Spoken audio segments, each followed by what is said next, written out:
that is so messed up. Why would you do that? Hey, what's going on? It's your boy Syntell with the Intel, and I am here to watch Dahmer episode 2. Part 1 did not disappoint. I can understand both sides of the argument. Some being dealing with all the trauma that's dealing with the story, and other people just enjoying the show for what it is. Regardless of your reason, you are here today. So if you need to catch up with some of the previous episodes or episode 1, there'll be a link in the description for that. Hey, give me that thumbs up because that's how people know you're digging what I'm giving you. So with that being said, let's get started. We have taken evidence out of the building to be examined. Police are removing boxes and boxes of body parts. That's just nuts. Now the job is to identify the victims. Name, Jeffrey Lionel Dahmer, date of birth, May 21st, 1960. Your crazy self. Empty your pockets. At this point, Take off the watch. all we can tell you is that it is a number of homicides. Take off your clothes, Mr. Dahmer. The victim Mr. Dahmer. Just as others here in Milwaukee are wondering how police couldn't have known, especially since Dahmer was a convicted sex offender out on parole. Dang, I didn't even realize he was already a convicted sex offender.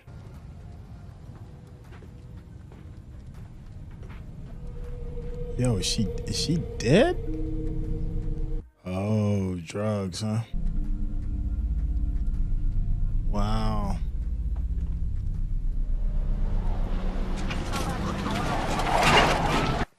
Oh, she's still alive.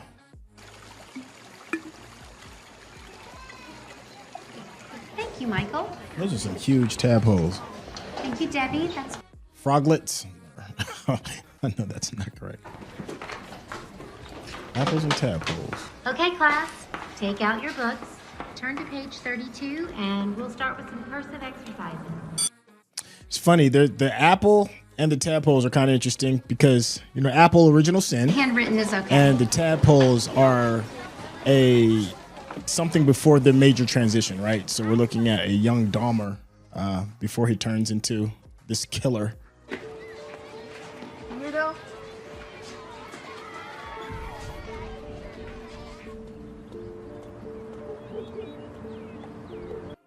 That kid about to get it.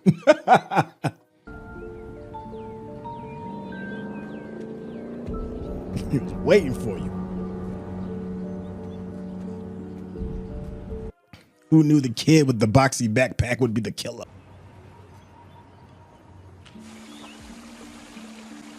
Oh man, that kid don't even realize how easy he got off, huh? This is probably before he turned into, you know, the full-blown killer.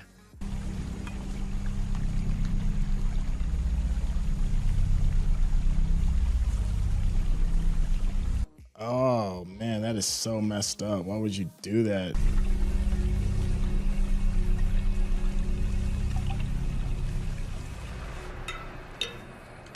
Well, they say, you know, kids that tortured animals. Ugh.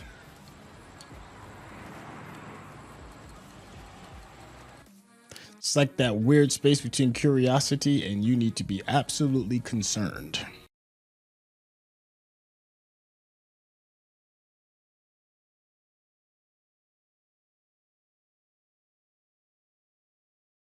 What are we looking for? Are we looking for roadkill, maybe? This fellow's an omnivore just like us. We should measure how long his is. I don't want to cut it yet. Why don't you just pull it out and start at the side? Oh, that's how he just became comfortable with all of this? That's just too much. Ugh. He just loved walking away from dead animals. He ain't put up the possum. He ain't gonna put up the raccoon. Ah. I mean, I get the curiosity of children, but that's a lot. She's not feeling that.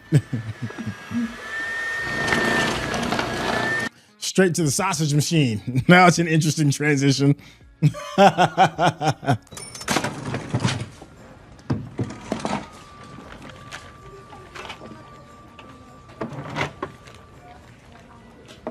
Sir? Is he looking at the mannequin or the guy dressing the mannequin? And left the clothes.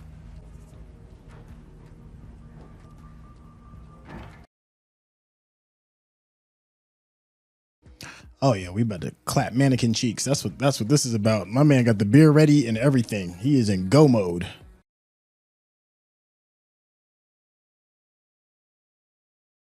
He getting comfy and everything. Got Nana's Afghan at the bottom of the bed.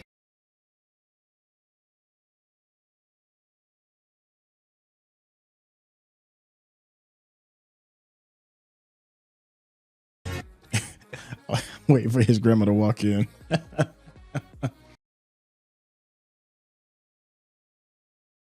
for those of you passing judgment, there is a increasing growing trend of people buying like those big pillows and the fake bots, fake booties. It's in that same space.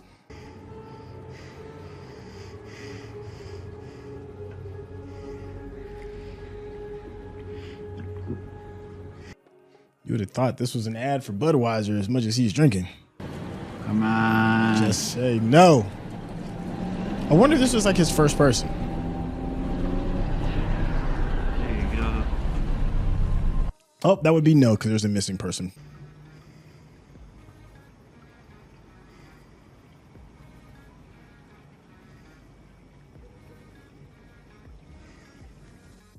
He thought about it for like a hot second and then went right on back to business. I can try something really fun.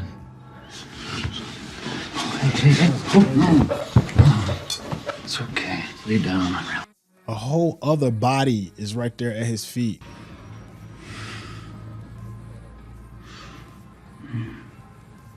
Just watch the movie. I don't know all of his kill count, but I wonder why he only picks like minorities. Oh, this dude got a drill. Tired of everyone leaving me. I know, he's screaming on the inside.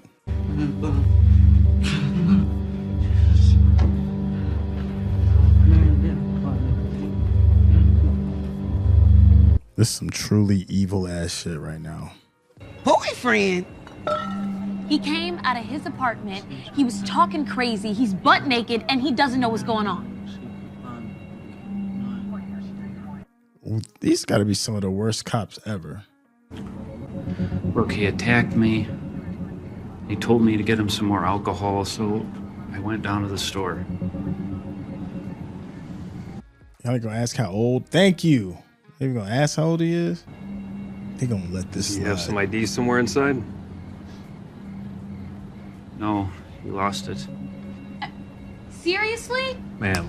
Right? Thank you. Somebody, your voice are freezing. Like, y'all really buying this? I don't at least want to find out how old this boy is first. Ma'am, he says All it's the his real boyfriend. questions. We'll handle it from here. I'm really sorry about this, everybody.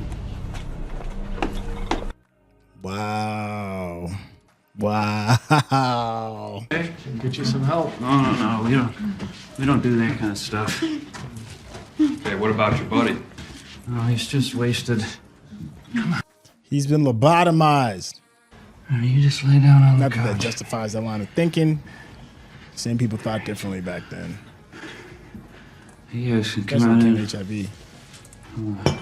Shoot, I don't even think it was called HIV back then. I think it was just called good old-fashioned AIDS back then. You guys, I don't know what you guys do, just take care. Okay? Yeah, he will. Thanks, officers. So much for protect and serve.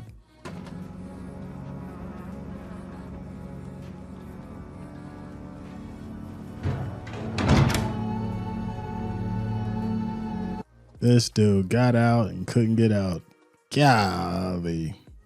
Now you about to be chopped up. 10-4. It'll be a minute. My partner's got to go get deloused at the station. 125 Delta, check on call 449. Ah, the sound effects. Ain't nobody stopping nothing. Actual call which occurred. Oh, they got the real call. This is Officer Balsarac. I'm returning your call. Yeah, there was a squad car, number 68, that was flagged down earlier this evening, about 15 minutes ago. That was me. What happened? Was anything done about the situation? You need the names or information or anything from us? No, not at all. You don't? No, it was an intoxicated boyfriend of another boyfriend. Well, how old was this child? It wasn't a child, it was an adult. Are you positive? Because my daughter, seen him in the street, catching earthworms and such. Yeah, no, he's it's all taken care of, ma'am. Catching earthworms, what adults? Ma'am, I can't make it any more clear. It's all taken care of. He's with his boyfriend in his boyfriend's apartment. But what if he's a child and not an adult? Are you positive this is an adult? Ma'am, like I explained to you, it's all taken care of. It's as positive as I can be. I can't do anything about somebody's sexual preferences in life. It's not about well, that. No, I'm not saying nothing about that, but it appeared to be a child. This is my concern. No, he's not, okay? It's a boyfriend thing, and he's got pictures of himself and his boyfriend and so forth. Oh, I see. Okay? Okay. I'm just, it appears to have been a child. That's my concern. I understand. No, he's not. Oh, okay. Thank you. Damn. Wow. That didn't sound like old 80s, old 911 footage. Sometimes it always sounds a little bit like grainy or something, like there's some like kind of distortion. So I wonder. Well, that's not what's important. What's important is the message, and that is how the people that are supposed to be protecting you are just terrible at their job. Well, certainly in this instance, horrible things happen to this kid. It's weird. It's like innocence is being robbed. Innocence is being taken. It feels to me like that's kind of like the through line on this particular episode, because the episode starts. We get a chance to see young Dahmer. He looks like he's probably like in elementary school. His innocence is being taken away from him from the reality of the destruction of his home. His pops is beefing with his mom. His mom's an addict. He walks in and sees her OD'd on the sofa, well, in her bedroom. And these things are really traumatic experiences for children, especially back then when you don't really know how to process this or know the means to get help to kind of process this kind of information. So he's coming from a broken home. He's picked on at school. He's a loner. And who knows where his mind is going. And what's interesting is how his father, it's not interesting, it's disturbing. I don't know how to judge this, because there is something to be said about addressing your children's curiosities, but doing it with dead animals is crazy. I don't know how the father went from, okay, well, let's just take that curiosity from him messing with the dead rat, not the rat, but the possum underneath the house, to picking up roadkill. I don't know how that translates. How I don't understand why you just didn't like pick up a book and being like, well, this is how like organs are set up and stuff like that, if you wanted to have that kind of teaching. But for a child's mind to deal with that type of gore, I don't know. I mean, when I was in school, I don't know if they do it anymore because of animal rights and stuff. But when I was a kid, we did dissect frogs and fetal pigs. But I was in high school by the time we got there. And even though it was like a really big deal and, you had to get your parents' permission and stuff like that, it was done by a professional and with the sole purpose of explaining, how the body works on these animals. This, we just get, a dad, with dish gloves digging through the guts of roadkill. It's, I'm passing judgment because that's just not the way to go about it. But then there's also a part of me that feels that his father is trying to find some way to connect with his son and not destroy the innocence of his curiosity. I don't know. Y'all let me know how that translates. It's just weird. The tadpoles and the apple I thought was really cool because both of those kind of represent innocence and change, right? When Eve gave Adam the apple, paradise was lost. The tadpoles are something that's going to transition into something larger.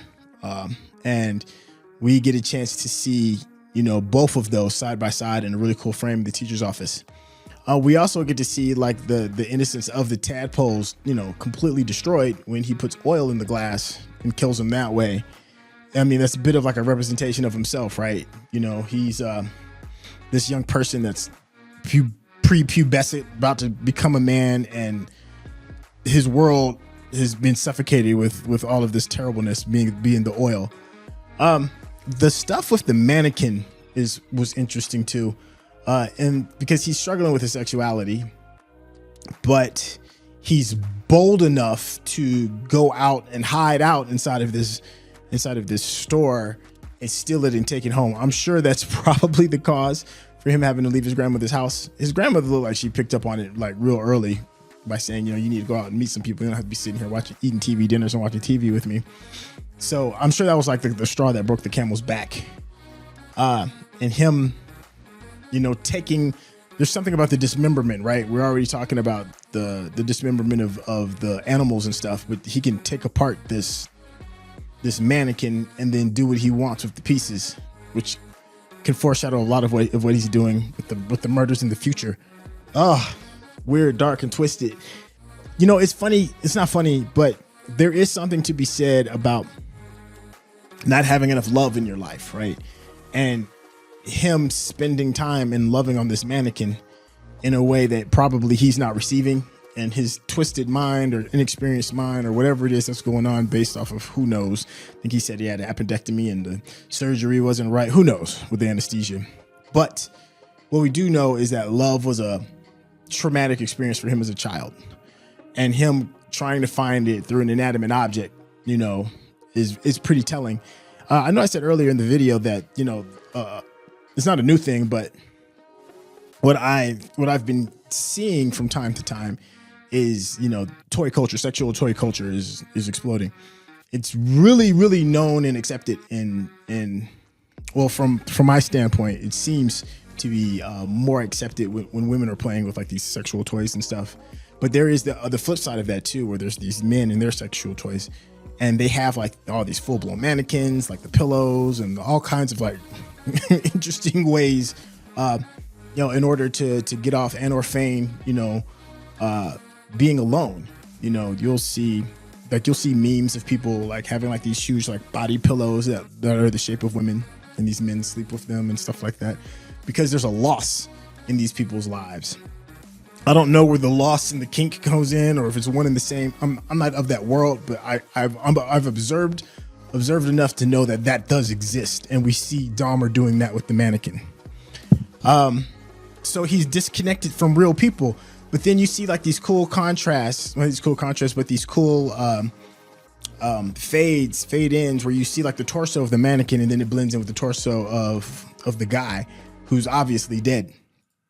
There's also some backstory and history behind the kid that he picks up from the liquor store. He's apparently messed with this child's brother. They didn't say he was older or younger. I don't think so. If they did, I missed that part. But the desperation of these people in order to get money and the things that they'll do. This kid knows that Dahmer's a predator, but is still willing to put himself into danger because his family needs the money. That says a lot about the desperation of what people will do and put themselves in horrible and bad positions because, you know, you need the dough.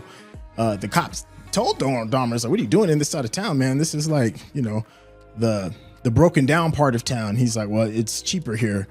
That may be the case, but I'm willing to bet too, because of his taste of people of color, he probably moved there because it's easier to have, happier hunting grounds, I guess, fertile hunting grounds for. And then the big thing is just how the police just missed all of this. And a lot can be said is because, you know, he's a white man. They gave him the pass and the benefit of the doubt that this person really is drunk, because more than likely, I am willing to bet it wouldn't have gone that way if a black dude did that. You know, it probably would have gone a totally different way. That the going into the apartment would have had a totally different ordeal. And I was saying earlier how the culture was obviously different in the 80s, and this is back when AIDS at the time was what it was known as, was terrifying everybody, and it was known as a disease that persisted in the gay community. So I guess that would justify the police not wanting to go further into the house because of that stigma that was attached to it. And Dahmer, I'm assuming, was smart enough to know that, but it's still a derelict of duty. You know, it's just horrible to see how all this unfolds, because there's so many obvious things, these big cues to be like, there's a problem going on. The little kid's brother was already in this and taking pictures and all of that. You know, it's just nuts. And then like listening, and then the blind eye towards the neighbor, you know, the black woman and her family, and how she had like legitimate concerns and it was just dismissed. Stuff like this happens more than we care to admit, and I'm happy that they're at least addressing it in this program. It's still disturbing to watch, but it's also fascinating to watch too as well. This form of storytelling is it just gets you sucked in. Let me know what you think, because I can go on and on. What did I get right? What did I get wrong? What did I miss? You know, please leave all of that in the comments. I love enjoying reading it. This has been tons of fun. If you enjoyed just the conversation and chopping it up with me, go ahead and hit that subscription button, and of course give me that thumbs up, because that is how the people know you are digging what I am giving you. This is Dahmer. Episode 2 is done. If you need to catch up, there'll be a link in the description for the previous episode. All right, I'm out of here. Peace.